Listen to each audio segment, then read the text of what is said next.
ये wellness workshop क्या है?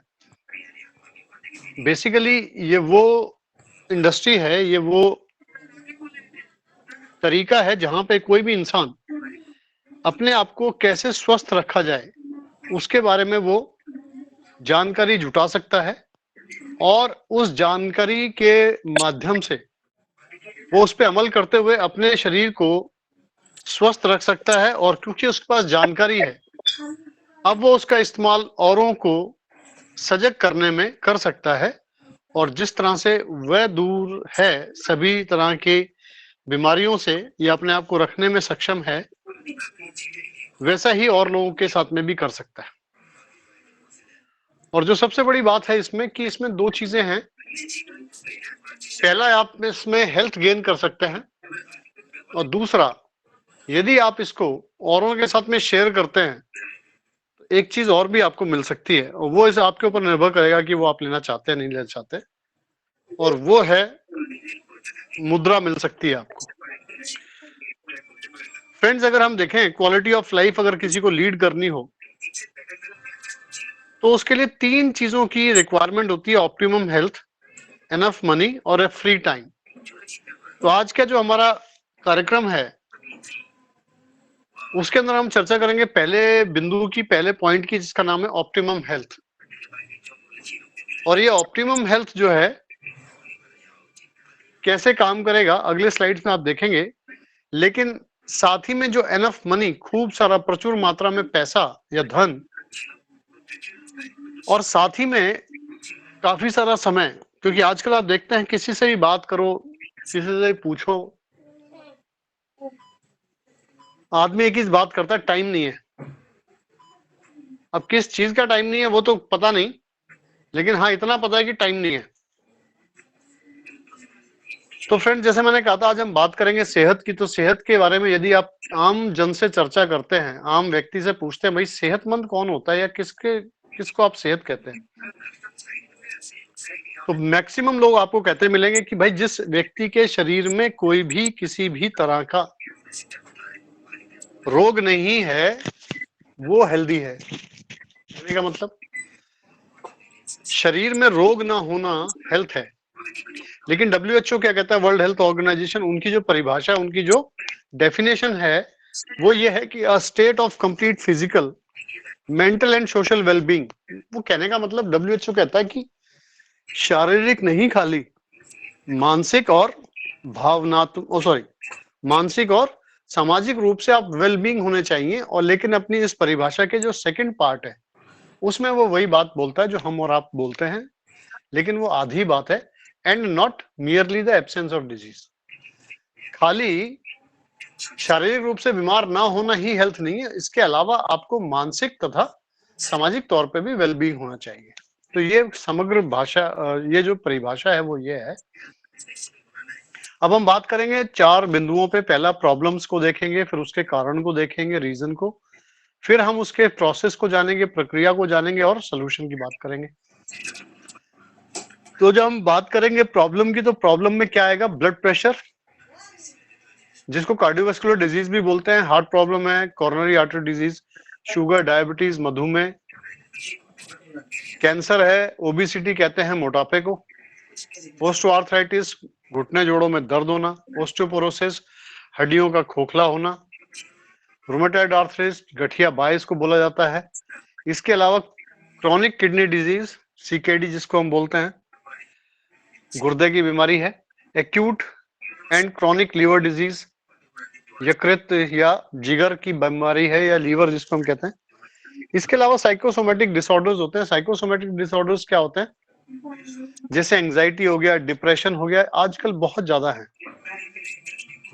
फिर त्वचा पे पाए जाने वाला सोराइसिस है, ल्यूकोडर्मा है, और विटिलिगो है। तो ल्यूकोडर्मा और विटिलिगो को जर्नली क्या कहते हैं? वो सफेद फूल या सफेद दाग शरीर पे पड़ जाने को ये बोलते हैं। और इसके बाद में ऑटो इम्यून डिजीजेस हैं कुछ, और ये ऑटो इम्यून डिजीज जैसा कि इनका नाम बताता है, ऑटो का मतलब स्वयं, इम्यून का मतलब इम्यून सिस्टम से, स्वयं के इम्यून सिस्टम से जब रोग दिया जाता है, डिजीज पैदा की जाती है, तो वो कहलाती है ऑटो इम्यून डिजीज। और यदि आप देखेंगे तो ये 80-90 के करीबन बीमारियां हैं, जिसमें 10-15 बहुत कॉमन है। इसको 2 मिनट देख लेते हैं कि ऑटो इम्यून डिजीज कैसे पैदा होती है। तो उसके जो आप रूपरेखा है वो ये है कि पहले इम्यून सिस्टम का वर्किंग समझ लें। किसी भी शरीर के अंदर जो प्रतिरोधक क्षमता है या प्रतिरक्षा प्रणाली है वो कैसे काम करती है, वो 2 चरणों में काम करती है। उसके 2 काम होते हैं, ऐसे समझिए आप। पहला उसका काम है कि रोगाणुओं की पहचान करना। तो रोगाणु कहां से आते हैं? हमारे वातावरण से आते हैं। हमारा जो एटमॉस्फेयर चारों तरफ है उसमें से हम सांस लेते हैं, उसके माध्यम से आ सकते हैं, शरीर में प्रवेश कर सकते हैं। दूसरा माध्यम है खान पान, और तीसरा माध्यम है अगर हमारे शरीर पे कहीं बाहरी त्वचा पे चोट लग जाए, कहने मतलब कहीं छिल जाए, कट जाए या जल जाए, तो वहां से ये रोगाणु जो है, इसमें क्या क्या हो सकता है? इसमें जीवाणु हो सकते हैं, विषाणु हो सकते हैं, कीटाणु हो सकते हैं, मतलब फंगस, वायरस, बैक्टीरिया, प्रोटोजोआ, हेलमिंथेस, तमाम तरह के ये रोगाणु हैं जो शरीर के अंदर नहीं होते, बाहर से आते हैं, वातावरण से आते हैं, और रास्ते मैंने आपको बताए मोटे तौर पे। उसके बाद में एक और तरीका है बीमार होने का, वो क्या है कि जैसे हमारा शरीर है वो किसका है, वो बेस क्या है उसका? सेल बेस है उसका। तो हम लोग कहलाते हैं मल्टी सेलुलर ऑर्गेनिजम्स, मतलब बहुकोशिकीय जीव। अब हमारे यहाँ कोशिकाओं की कितनी संख्या है? वो है खरबों में। तो रोजाना डेली बेसिस पे और हर सेकंड नए नए सेल बनते रहते हैं, पुराने जो है खत्म होते रहते हैं, क्योंकि हर चीज की एक लाइफ स्पैन है। अब जब ये लाइफ स्पैन चलता है तो ये इस टाइप से काम करता है कि जन्म से मृत्यु के बीच में कहीं भी किसी भी स्टेज पे कई बार क्या होता है, शरीर का जो सेल है, जो हेल्दी सेल है, उसके अंदर कुछ चेंजेस आ जाते हैं और वो चेंजेस उसको डिजीज्ड सेल बना देते हैं, एक रोगी कोशिका बना देते हैं। अब ये रोगी कोशिका जो है आगे चल के रोग पैदा करती है। अगली स्लाइड्स में आप देखेंगे इसको। तो देखिए, हमने देखा 2 तरह से बीमार होता है व्यक्ति का शरीर। एक तो बाहरी चीजों से, जो शरीर के बाहर से वातावरण से आती हैं, जो रोगाणु है, और दूसरा शरीर के अंदर स्वयं जो अच्छे सेल्स हैं, जो हेल्दी सेल्स हैं, जो स्वस्थ कोशिकाएं हैं, वो जो है बीमार कोशिकाओं में परिवर्तित हो जाती हैं। और ये जो कन्वर्जन है ये कैसे होता है, अगली स्लाइड्स में आपको दिख जाएगा। तो इन दोनों का ही पहचान करना जो है हमारे इम्यून सिस्टम का पहला काम है। तो पहला उसने पहचान लिया, और दूसरा जैसे ही उसने पहचाना कि हाँ भाई ये तो रोगाणु है, ये तो अपना स्वयं के शरीर का सेल है, लेकिन अब जो है ये परिवर्तित हो गया है, अब ये बीमार होगा और बीमार करेगा।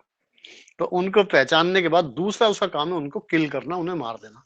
तो ऐसे कमोबेश मोटे तौर पे इम्यून सिस्टम काम करता है, यदि हम आम भाषा में समझें। अब ये बीमारी कैसे पैदा करता है, ये ऑटो इम्यून डिजीज? ये जो पहला कदम है, क्या था पहला कदम? कि पहचान करना रोगाणुओं की और शरीर में परिवर्तित रोगी कोशिका की।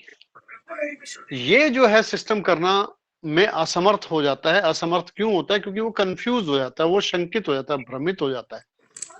और इसी उधेड़बुन में वो क्या है कि हमारे हेल्दी जो सेल्स हैं उनको निशाना बनाता है, क्योंकि उसमें मार देने की क्षमता तो है, तो वो अटैक करके उनको किल करता है।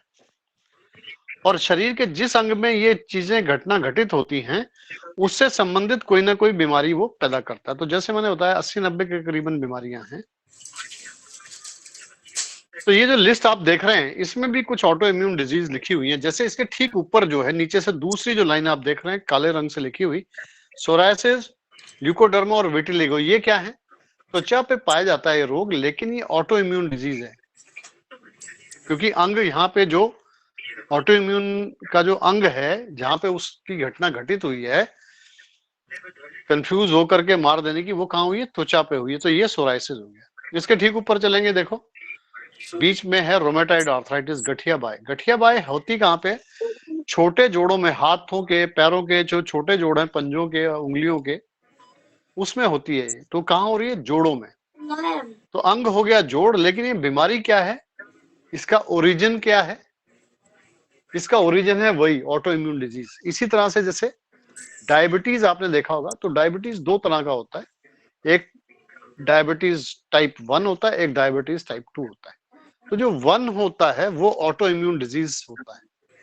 तो ऐसे बहुत सारी बीमारियां हैं, जैसे ल्यूपस है, मल्टीपल स्क्लेरोसिस है, कॉन्स डिजीज है। एबीसीडी लेकर ठीक है से ये जो मैं नाम ले रहा हूँ ये फिर भी आसानी से रिकग्नाइज होती हैं, आसानी से डायग्नोज हो जाती हैं, लेकिन फ्रेंड्स मात्रा कुछ ऑटो इम्यून डिजीज ऊपर ऐसी में है कि उसका जो है डायग्नोज करना बहुत भारी हो जाता है।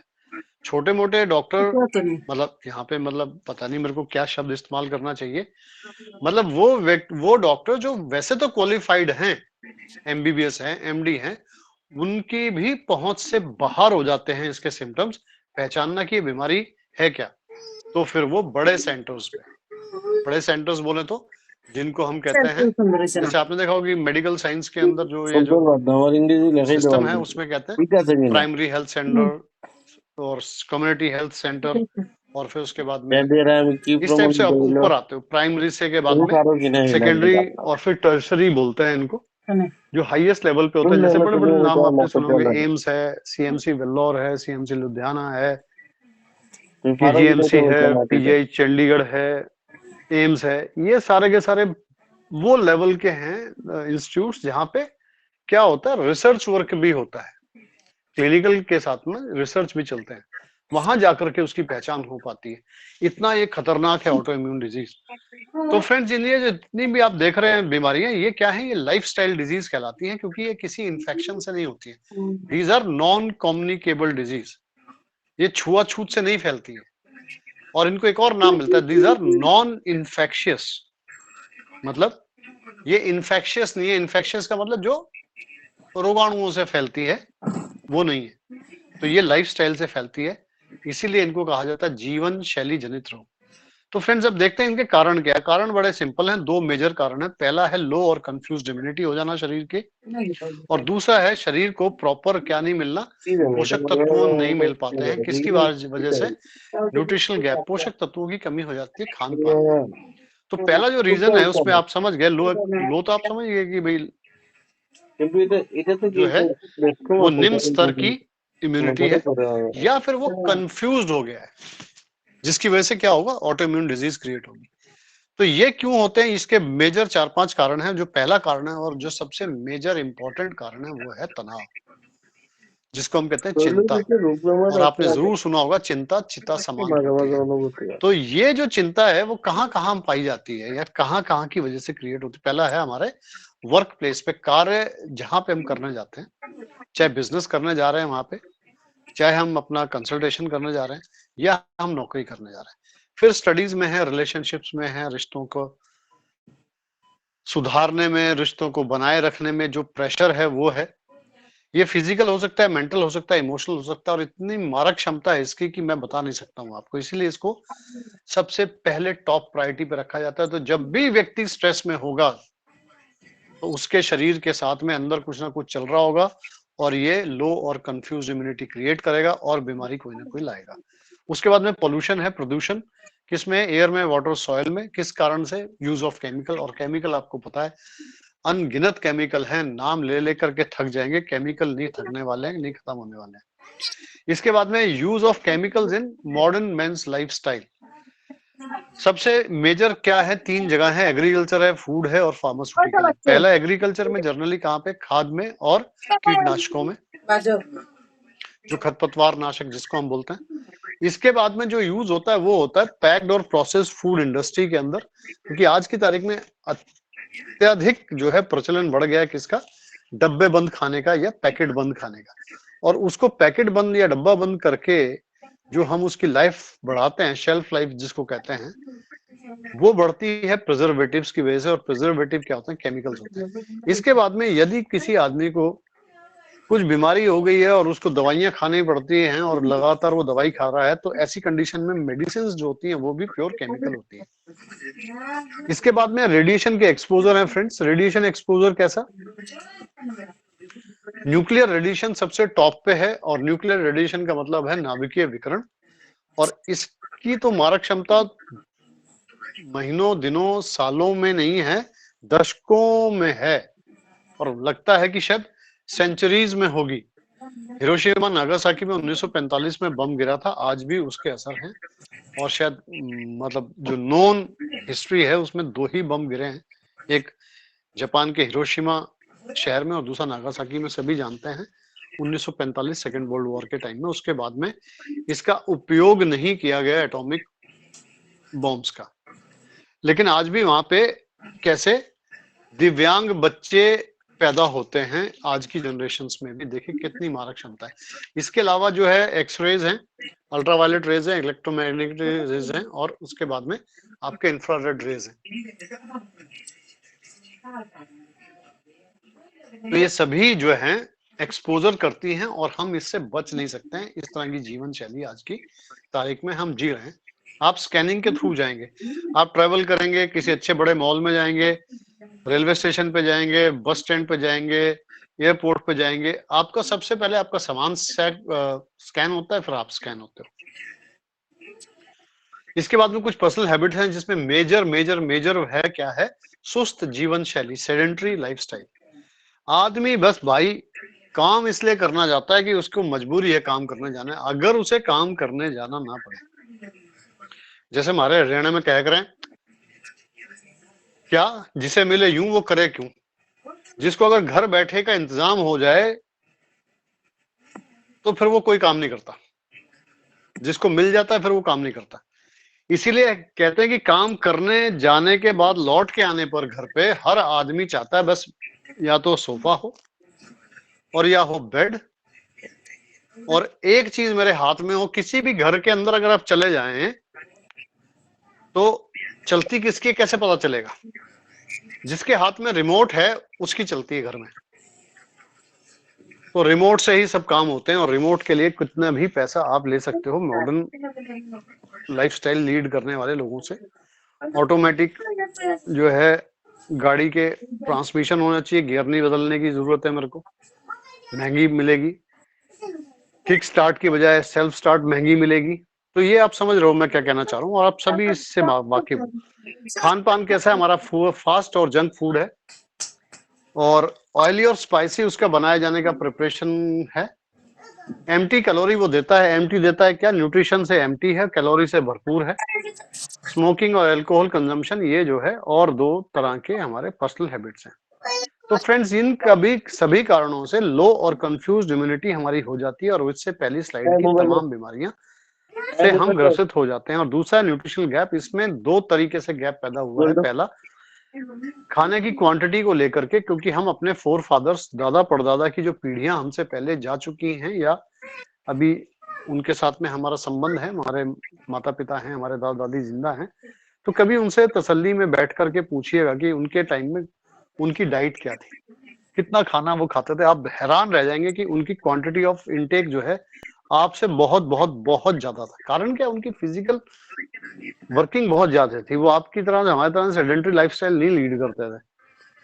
अब दूसरा जो है, जब क्वांटिटी कम खाएंगे तो क्वांटिटी कम खा ही रहे हैं तो फिर कैसे बढ़ेगा, गैप तो बढ़ेगा ही। दूसरा है जो पोषक तत्वों की कमी है वो कहाँ पे हो गई है, वो हमारे खेत खलियानों में, बाग बगीचों में जो फसल उग रही है, फलों की, सब्जियों की, अनाज की, तिलहन की, दलहन की, वो सारी की सारी क्या है, उसमें पोषक तत्वों की कमी है। तो ये कितनी कमी है, ये रिसर्च बताती है तमाम करीबन 30-40 सालों में 25 से 30% उसमें भी कमी आई है। तो ये 2 मेजर कारण है।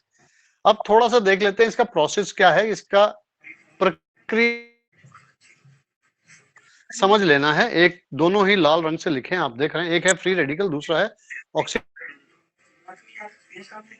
देखिए कोई भी नॉन लिविंग मटेरियल है नहीं है जिसमें जान नहीं है, वो क्या है, वो जो निर्जीव अवस्था का जितने भी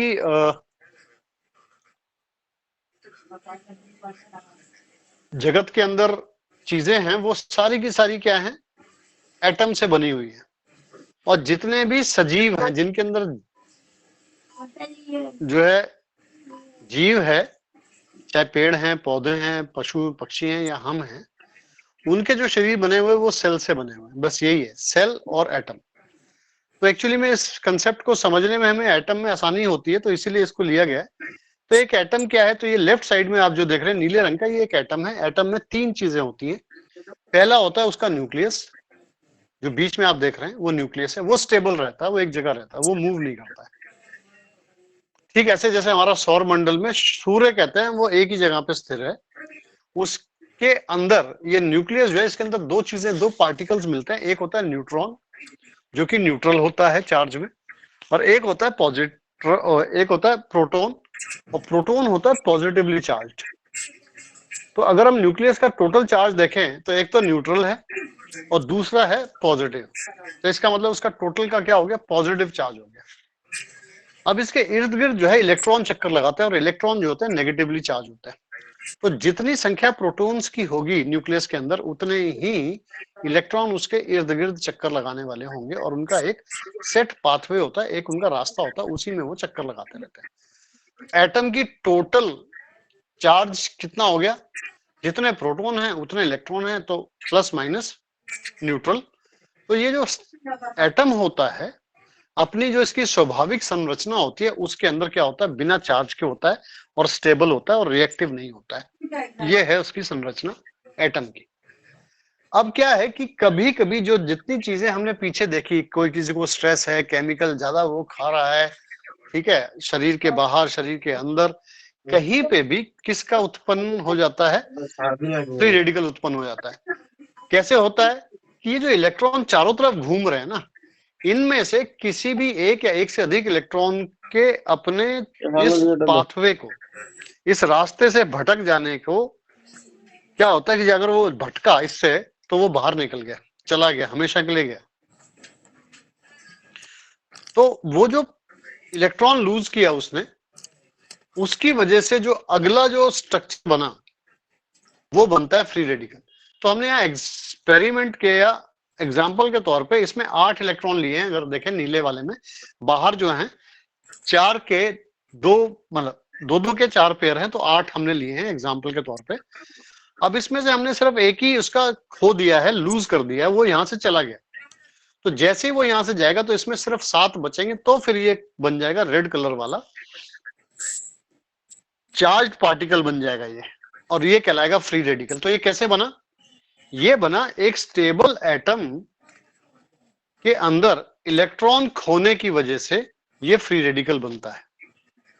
तो ऑक्सीडेशन की क्या परिभाषा हुई कि जो इलेक्ट्रॉन जो लूज करता है, कौन, एटम, स्टेबल एटम जो इलेक्ट्रॉन लूज करता है वो कहलाता है ऑक्सीडेशन, और ऑक्सीडेशन की वजह से बनता है फ्री रेडिकल। तो फ्रेंड्स इस स्लाइड में अगर आप देखेंगे कि ये फ्री रेडिकल जो है अनस्टेबल होता है, केमिकली हाईली रिएक्टिव होता है, और फ्री रेडिकल जो है शरीर के अंदर और शरीर के बाहर बन सकते हैं, कोई इशू नहीं है उसमें। लेकिन इनके अंदर क्या होता है, ये डैमेज करते हैं, ये नुकसान पहुंचाते हैं, किसको, आपके डीएनए को, फैट को, लिपिड को और प्रोटीन को। और जब ये एक्सेसिव जनरेशन इनका होता है फ्री रेडिकल्स का, तो वो कहलाता है ऑक्सीडेटिव स्ट्रेस। तो ऑक्सीडेटिव वर्ड आया ऑक्सीडेशन से, उसकी वजह से जो तनाव वहां पैदा हो रहा है, और वो कालांतर में डैमेज में कन्वर्ट हो जाता है। तनाव होता है फिर डैमेज हो जाता है। किस चीज का डैमेज होता है, बायोमोलिक्यूल्स का, जो आपने देखा डीएनए का, लिपिड का, फैट का, प्रोटीन का, ये सब बायोमोलिक्यूल्स का डिस्ट्रक्शन हो जाता है। और इससे क्या पैदा होती है, इससे पैदा होती है जानलेवा कुछ बड़ी बीमारियां, जिसमें कैंसर और जो है हार्ट डिजीज, हार्ट अटैक वगैरह जो है वो इसके बेसिक कारण है।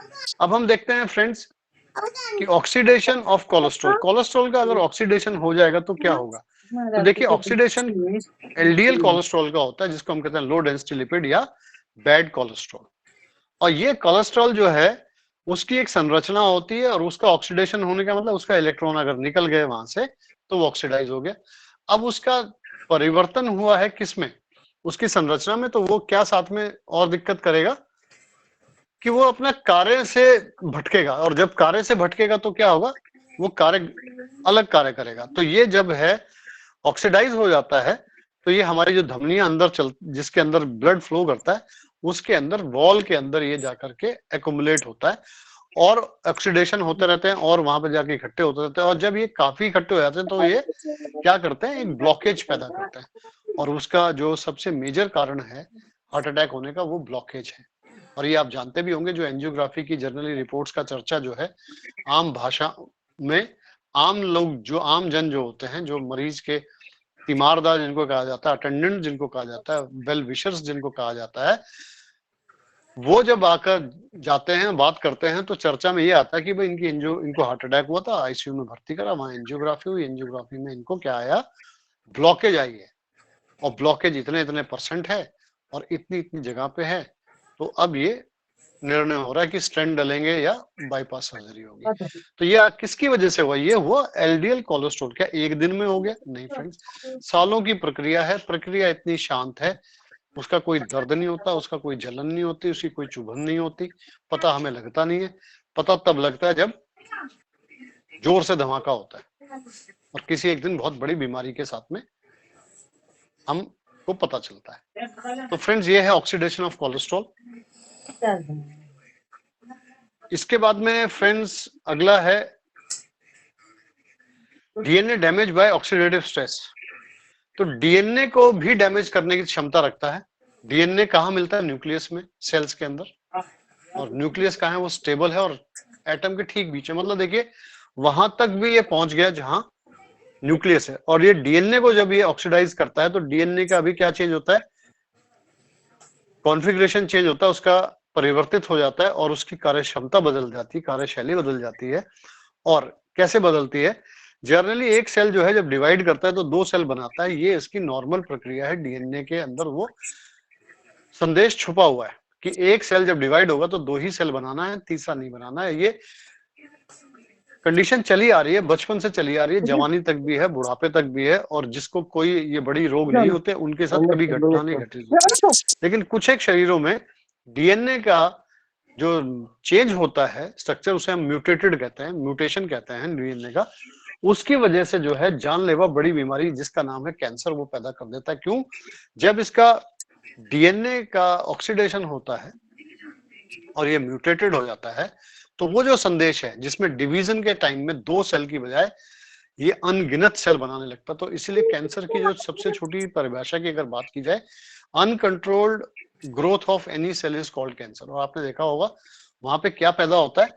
वहां पे जनरली सिस्ट पैदा होती है, जनरली वहां पे जिसको हम कहते हैं ट्यूमर पैदा होता है। तो फ्रेंड्स, इस तरह से देखिए कितनी बड़ी बड़ी बीमारियां होती हैं और ये शरीर के अंदर चल रही हैं, चुपचाप चल रही हैं, जिससे कोई दर्द नहीं है, कोई दर्द नहीं है, कोई चुभन नहीं है, कोई जलन नहीं है, कुछ नहीं है। और एकदम पता चला जी फलाने अंग में कैंसर हो गया या हार्ट अटैक हो गया।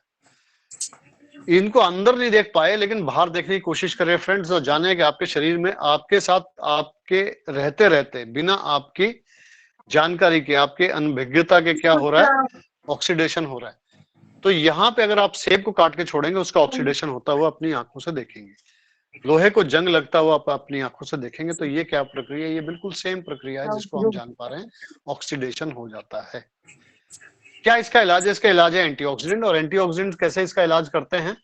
ये इनके पास एक नेचुरल ऑकरिंग जो है फ्री रेडिकल जो बनता है, वो इलेक्ट्रॉन लूज से बनता है। और इनके अंदर एक खासियत पाई जाती है, इनके यहाँ पे स्वाभाविक रूप से इनमें एक से अधिक क्या मिलेगा? इलेक्ट्रॉन मिलेगा, जो कि स्वाभाविक रूप से इनके पास पहले से अधिक होता है। तो यहाँ पे देख रहे हैं आप 4 बने हुए डायग्राम। तो इसमें जो 2 डायग्राम है, नीला और उसके नीचे लाल, ये पिछली स्लाइड है। ऊपर वाला एटम है और उसका इलेक्ट्रॉन एक खो जाने से वो फ्री रेडिकल बन गया। अब यहाँ पे राइट हैंड साइड में जो ऊपर जो हरे रंग में आप देख रहे हैं, इसके बाहर इलेक्ट्रॉन की गिनती गिनिए तो वो 9 है, 8 नहीं है। इसका मतलब इसके पास स्वाभाविक रूप से एक अलग है, एक्स्ट्रा है। तो ये कहलाएगा एंटीऑक्सीडेंट। ये मॉलिक्यूल एंटीऑक्सीडेंट मॉलिक्यूल है। और ये अपना ये इलेक्ट्रॉन जो है इसको स्वेच्छा से किसी को दे सकता है और देता है। और ये अगर फ्री रेडिकल को दे दे ये एक इलेक्ट्रॉन, तो उसके 7 की बजाय अब उसके पास कितने फिर दोबारा से हो गए? 8।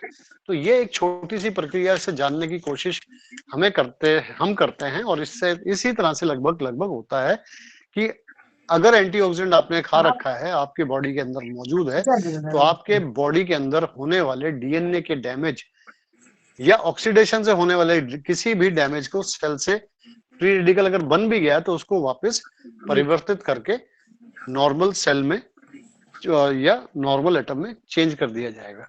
तो ये कार्य है एंटीऑक्सीडेंट का। हमारे एंटीऑक्सीडेंट्स कहाँ हैं? तो फ्रेंड्स, हमारे एंटीऑक्सीडेंट्स पाए जाते हैं विटामिन्स में और मिनरल्स के अंदर।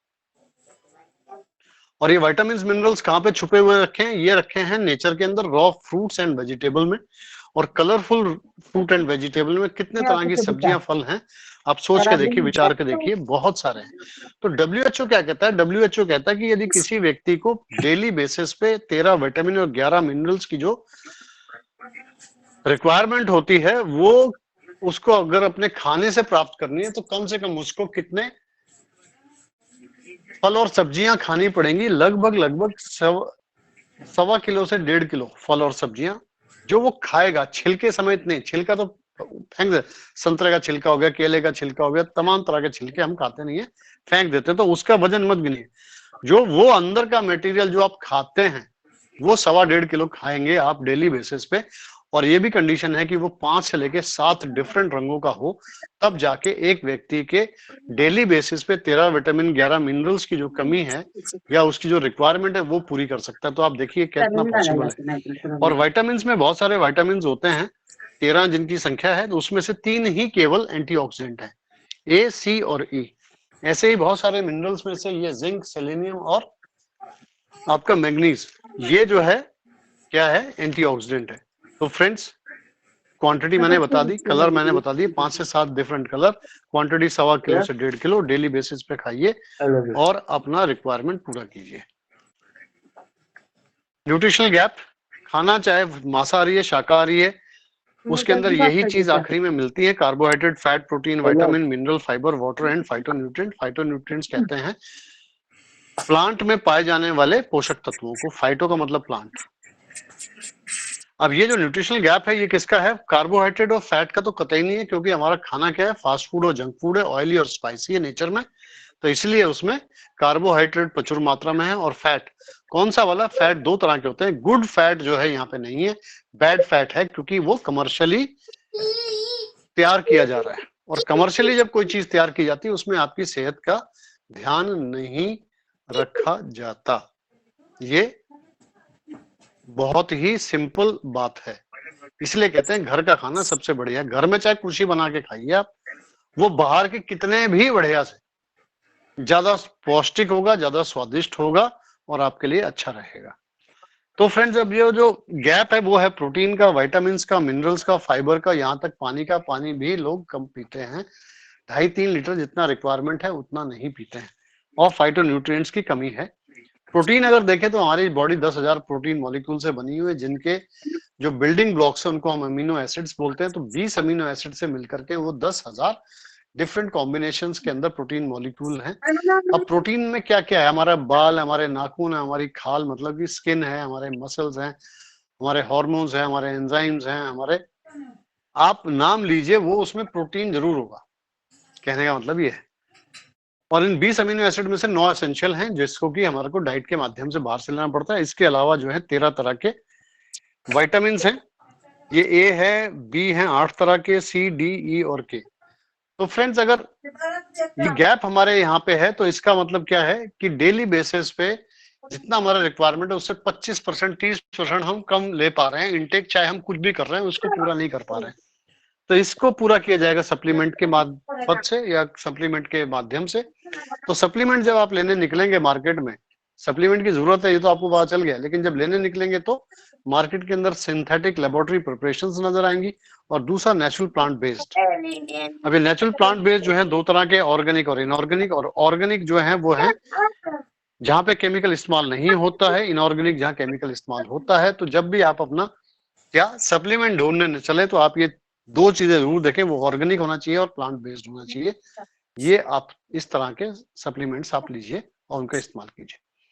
फ्रेंड देखिए, अभी तक हमने क्या देखा? जानलेवा बीमारियां जो कि लाइफस्टाइल डिजीज हैं, जिसमें तमाम तरह की बीमारियों को आपने लिस्ट देखी, उसके तमाम तरह के कारण देखे। उसमें 2 मेजर कारण, लोग कंफ्यूज इम्यूनिटी और दूसरा न्यूट्रिशनल गैप।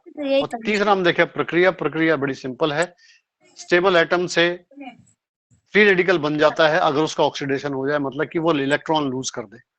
उसका इलाज हमने देखा एंटीऑक्सीडेंट। उसके बाद में हमने देखा अपने न्यूट्रिशनल गैप। गैप किसका है? Protein, vitamin, minerals, fibres, water और फाइटोन्यूट्रिएंट्स। तो यहाँ पे अगर हम सोल्यूशन की बात करें तो फ्रेंड्स हमारे पास 2 सॉल्यूशंस है, दोनों ही मैं आपके सामने रखता हूँ। जो भी आपको अच्छा लगे उसको अपना लो, और जो ना लगे उसे जाने दो। तो पहला है वो ये है कि आप 100 एकड़, 200 एकड़, 500 एकड़, 1000 एकड़ का फार्म हाउस खरीदिए, वहां पे ऑर्गेनिक तरीके से खेती करिए, मतलब वहां कोई केमिकल नहीं यूज कीजिए खाद के तौर पे, कीटनाशक के तौर पे, और जो पहले उस पे यूज हो रखा है उसको नलिफाई करने के लिए कम से कम 7 साल से 11 साल आपको जमीन ऐसे ही छोड़नी पड़ेगी, तो वो भी इंपॉर्टेंट है। उसके बाद में वहां पे आप खेत खलियान उगाइए, बाग बगीचे लगाइए, वहां पे क्या है फल सब्जियां, दालें, तिलहन दलहन ये सारी फसलें उगाइए जो ऑर्गेनिक तरीके से उगे। वहीं पे आप गायें पालिए, जिसको आजकल साइंटिस्ट बोलते हैं A2 गाय, जिसको कि हम देसी भाषा में कहते हैं देसी गाय। उसका दूध निकालिए, उससे घी, मक्खन और तमाम चीजें बनाइए जो दूध से बनती हैं, और उनका सेवन कीजिए। इस तरह से आप अपने आप को स्वस्थ रख सकते हैं। तो ये ऑप्शन नंबर 1 है। जिसको ये अच्छा लगता है, नंबर 1, खाली अच्छा ही नहीं लगना है, ये अगर आप कर पाए तो ये आपका ऑप्शन नंबर 1 है। अब ऑप्शन नंबर 2 क्या है? ऑप्शन नंबर 2 अभी आपने पीछे देखा, अगर हमारे जो न्यूट्रिशनल गैप्स हैं अगर उनको हम पूरा कर लें तो हम उसको कर सकते हैं, और ऐसा आज की तारीख में बहुत सारी कंपनीज करती हैं, और उनमें से एक जो सबसे इंपॉर्टेंट और सबसे बड़ी कंपनी है जिसके प्रोडक्ट्स उस तरह के कैसे ऑर्गेनिक है, नेचुरल हैं, प्लांट बेस्ड हैं और रिसर्च्ड हैं और पेटेंटेड हैं और सर्टिफिकेशन वाले हैं, तो ऐसी एक कंपनी है जिसका नाम है एटमी। एटमी साउथ कोरिया की कंपनी है फ्रेंड्स, और ये जो है इंडिया में भी ऑपरेशंस में आ चुकी है। इंडिया उन 27 कंट्रीज में एक कंट्री है जहां पे कंपनी ऑपरेशन में, और लगभग 3 साल हो गए हैं इनको, और इनके इंटरनेशनली जो है कोरिया में 500 प्लस प्रोडक्ट हैं जो पेटेंटेड है, रिसर्च है, सर्टिफाइड है और प्रॉब्लम सॉल्विंग है। वो उसमें से 88 प्रोडक्ट इंडिया में भी, 86 या 88 प्रोडक्ट इंडिया में भी लॉन्च है। और ये जो प्रोडक्ट लॉन्च है इसके अंदर अलग अलग रेंजेस हैं। इसकी अलग अलग रेंजेस क्या है? इसमें स्किन केयर रेंज है, इसमें हेयर केयर रेंज है, इसमें ओरल केयर रेंज है, इसमें हेल्थ केयर रेंज है और होम केयर रेंज है। तो आज हम बात करने वाले हैं हेल्थ केयर रेंज के 2 प्रोडक्ट्स की एज ए सॉल्यूशन। तो देखिए फ्रेंड, जो सबसे पहला प्रोडक्ट है उसका नाम है हीमोहीम। हीमोहीम क्या है? हीमोहीम बड़ा सिंपल है कि ये रिसर्च किया गया एक प्रोडक्ट है जिसको केरी ने रिसर्च किया, Korea atomic energy research institute ने, जिसकी स्थापना 1959 में हुई थी, लगभग आज से 64 साल पहले, जो गवर्नमेंट का ऑर्गेनाइजेशन है। और यहाँ पे साइंटिस्ट काम करते हैं जो कि क्या करते हैं? अनुसंधान करते हैं, एटॉमिक रिसर्च करते हैं। कितना भी वो अपने प्रिकॉशन कर ले, सावधानी बरत ले, उनका एक्सपोजर होता है न्यूक्लियर रेडिएशन से, और उनको जानलेवा बीमारियां होती हैं, या तो सर्विस के दौरान या सर्विस से रिटायर होने के बाद में। तो ये जनरली जो बीमारियां होती है उसमें मेनली होता है कैंसर, और कैंसर के अलावा बहुत सारे ऑर्गन्स का डैमेज होता है, उसकी वजह से कई सारी और बीमारियां होती है। तो साउथ कोरियन गवर्नमेंट ने केरी के साइंटिस्ट को अलाउ किया कि आप जो है रिसर्च करिए, अपने लिए कोई प्रोडक्ट डेवलप कीजिए और उसका इस्तेमाल कीजिए, उसका फंडिंग सारी हम करेंगे। तो आपकी स्क्रीन पे देखिए सब फंड, ग्रांट नंबर वगैरह सब दिया हुआ है, ये जेन्युइनली यहाँ पे मेंशन्ड है। तो 15 साइंटिस्ट की टीम ने 8 साल का टाइम लगा के और 42 जड़ी बूटियों पर रिसर्च करके और 3 जड़ी बूटियों के साथ में एक तरल पदार्थ के रूप में एक प्रोडक्ट बनाया जिसका नाम रखा उन्होंने हीमोहीम। तो हीमोहीम के बनने की प्रक्रिया ये है, और ये एक आम आदमी, आपके और मेरे जैसे व्यक्ति के लिए नहीं बनाया गया था। ये बात समझना बहुत इंपॉर्टेंट है। ये बना था, साइंटिस्टों ने अपने लिए बनाया था, और इसका इस्तेमाल करके वो बहुत बड़ी जानलेवा बीमारियां जिसमें कैंसर, मधुमेह आदि ऐसे रोगों से अपने आप को बचा सकते थे। और जब गवर्नमेंट ने इसका रिजल्ट देखा, 2004 में ये यूज होना स्टार्ट हुआ था, 1997 में रिसर्च स्टार्ट हुए थे, इस पे फंड लगे थे, तो उन्होंने पाया बहुत ही इफेक्टिव है, तो इसलिए उन्होंने इसका मास प्रोडक्शन किया। और 2004 से लेकर 2009 तक ये प्रोडक्ट सिवाय कोरिया के किसी और वर्ल्ड के कंट्री में नहीं गया। तो जब इसकी ख्याति जात फैलती है तो ये सबसे पहले कौन सी कंट्री मंगाती है? Super power. 2010 में ये प्रोडक्ट अमेरिका में गया, और आज वहां पे 23 खत्म होने वाला, 24 आने वाला है, करीबन 21 कंट्रीज में ये प्रोडक्ट अवेलेबल है। और इतना ये जानदार प्रोडक्ट है। ये करता क्या है? ये है क्या? ये है आपके इम्यून फंक्शन का इंप्रूवमेंट करने वाला प्रोडक्ट।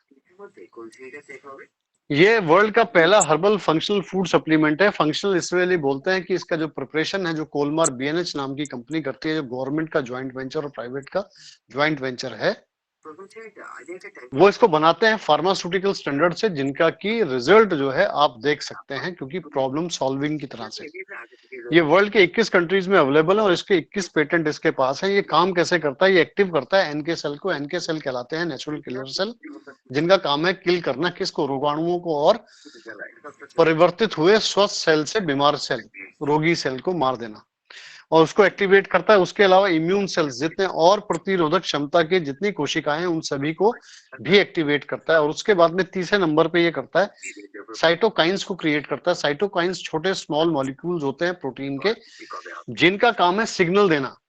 और ये सिग्नलिंग एक ऐसा सिस्टम है कि जिसकी हमारे शरीर को हर एक चीज में जरूरत पड़ती है।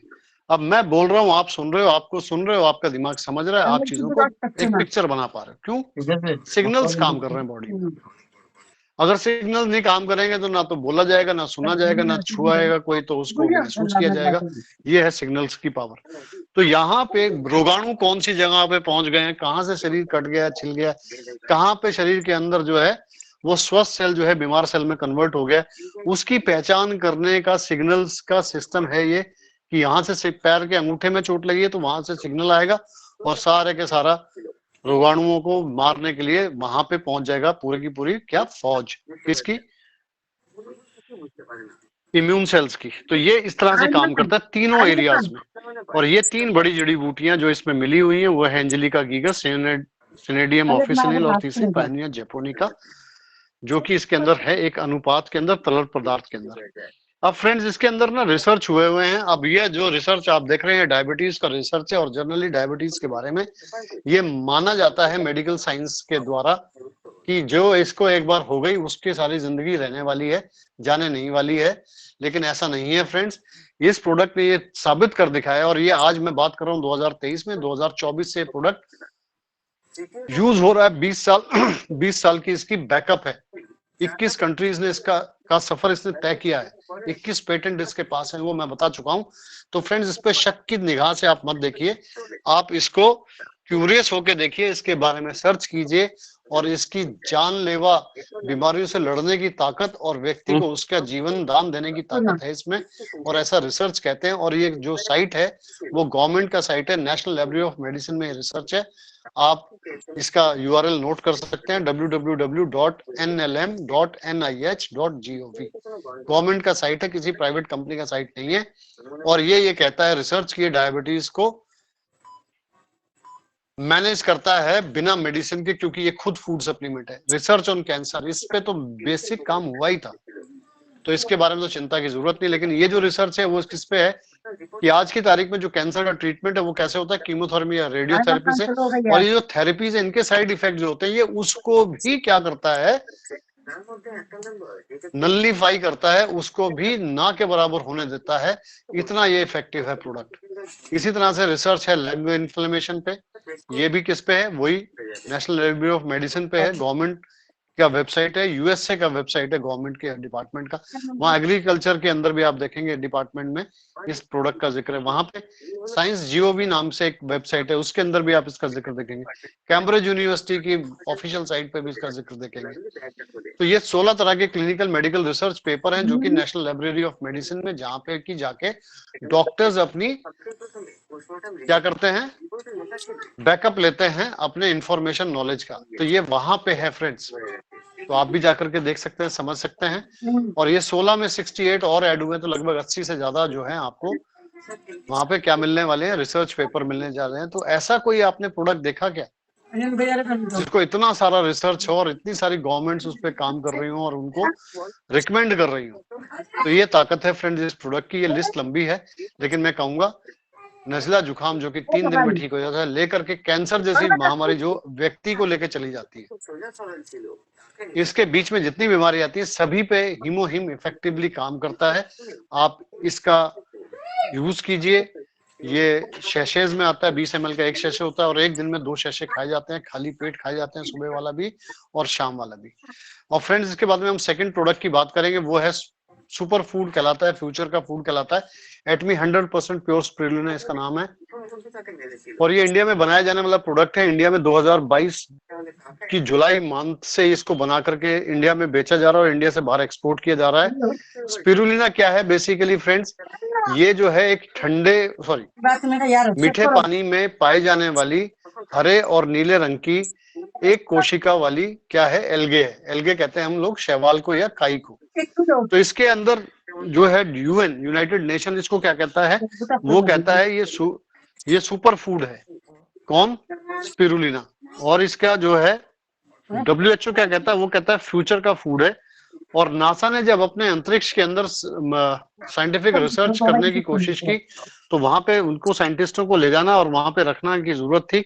तो उन्होंने देखा कि भैया ले जाने के लिए हल्के से हल्का, वजन में हल्का और न्यूट्रिशन से भरपूर अगर कोई सब्सटेंस है तो उसकी उन्होंने तलाश शुरू करी। और नासा ने 1974 में ये फाइनल किया कि स्पिरुलिना जो है उसमें 60 से अधिक न्यूट्रिटिव वैल्यू वाले क्या हैं, एसेंशियल न्यूट्रिएंट्स हैं। तो इसको उन्होंने इस्तेमाल किया और आज भी ये स्पेस फूड में ले जाया जाने वाला खाद्य पदार्थ है। और ये आज की तारीख में आपको भी अवेलेबल है। 1974 में तो सिर्फ इनको नासा के वैज्ञानिकों को मिलता था। आज आपके पास द्वार पे आ गया है, इंडिया में मैन्युफैक्चरिंग हो रही है। 60 में जो है 18 तरह के अमीनो एसिड है। अमीनो एसिड का मतलब प्रोटीन है। 4 तरह के फैटी एसिड है, मतलब कि इसमें फैट है, एसेंशियल फैट है। कौन से वाला? Good fat. 13 के 13 विटामिन है, उनमें पाए जाने वाले सारे एंटीऑक्सीडेंट मौजूद है। 12 मिनरल है, उसमें पाए जाने वाले एंटीऑक्सीडेंट इसमें है। इसके अलावा भी 4 एंटीऑक्सीडेंट है। ये कहां से आए? ये फाइटोन्यूट्रिएंट से आए, जो प्लांट के न्यूट्रिटिव आइटम्स हैं। और उसके बाद में सॉल्युबल डाइटरी फाइबर जो है वो क्या है, वो है सेल वॉल में पाए जाने वाला 95% सॉल्युबल फाइबर है।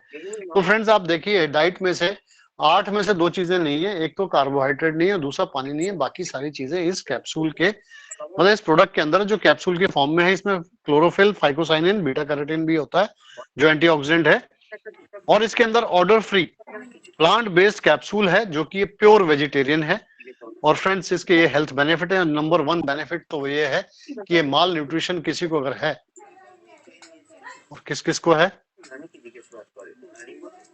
फ्रेंड्स, कहते हैं ना, भुलाए में मत रहिएगा, वहम में मत रहिएगा, हर एक व्यक्ति को है। इवन जो भी आप मुझे सुन पा रहे हैं, अगर आप कंप्लीट टेस्ट कराएंगे तो आपको भी मिलेगा। क्यों? पोषक तत्वों की कमी है। बात सिंपल सीधी सीधी है, ज्यादा उसको कॉम्प्लिकेटेड नहीं करना चाहिए। तो ये क्या करता है, माल न्यूट्रिशन जो है वो आपका खत्म करता है। तो इसका सेवन किया जाना चाहिए पोषक तत्वों को पूरा करने के लिए। दूसरा है एंटीऑक्सीडेंट इसमें भरपूर है। ये क्या देते हैं? ये रिड्यूस करते हैं ऑक्सीडेटिव स्ट्रेस को। इजी टू डाइजेस्ट है। ये क्या करते हैं? सपोर्ट करते हैं गट हेल्थ को। एल्कलाइजिंग और डिटॉक्सिफाइंग सपोर्ट करते हैं आपके लीवर हेल्थ को। एंटी इन्फ्लेमेटरी है, हेल्प करते हैं इम्यून फंक्शन को।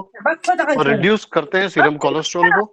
सपोर्ट करते हैं हार्ट हेल्थ को, हृदय को अच्छा रखते हैं। और आंखों को सपोर्ट करते हैं, आई साइट्स को सपोर्ट करते हैं, क्योंकि इसमें बीटा कैरोटीन। फ्रेंड ऐसा ये प्रोडक्ट नजर आता है। इस बोतल में 60 कैप्सूल आते हैं और एक बोतल की कीमत है 699 रुपए 60 कैप्सूल्स की। यदि आप इसे MRP पे लेते हैं, जिस व्यक्ति ने आपको लिंक दिया उनसे कहना कि भैया मुझे तो डिस्काउंट पे चाहिए, क्योंकि हर एक आदमी का डिस्काउंट मांगने का आजकल क्या है, फैशन हो गया ना। कहीं पे जाएंगे बोलो डिस्काउंट कह दिया, तो यहाँ पे भी तो मांगोगे ही। तो यहाँ पे डिस्काउंट लेने के लिए आप जिन्होंने लिंक दिया उनसे पूछेगा, वो आपको कहेंगे कुछ नहीं करना है, एक रजिस्ट्रेशन करना फ्री ऑफ कॉस्ट, और उसके बाद में डिस्काउंट में मिलेगा। कितने में? 699 वाला 560 रुपए 50 पैसे में मिलेगा। तो ये इसको पाने की प्रक्रिया है। और एक जो ये आप बोतल देख रहे हैं, इसमें 60 कैप्सूल है, और जो 1 महीने के लिए दिन में 2 खाए जाते हैं, तो महीने में 60 होगा। तो एक व्यक्ति का क्या है, न्यूट्रिशनल गैप को पूरा करने का सामान है केवल 560 रुपए 50 पैसे में। और ये इतना बेनिफिट आपको देगा कि आपको पता नहीं चलेगा कितना आपको हेल्थ में गेन कराएगा ये। तो फ्रेंड्स इसी के साथ I come to end of my presentation. You have been wonderful listening audience, जिन्होंने मेरे को बड़े तन्मयता से, ध्यान पूर्वक और एकाग्रचित होकर के सुनना आपने। तो मैं आप सभी का धन्यवाद करते हुए आज की ये संध्या का सत्र जो है वो वापस आज की मास्टर ऑफ सेरेमनी हमारे होस्ट जो हैं समीर जी को हैंड ओवर करता हूँ। Over to you.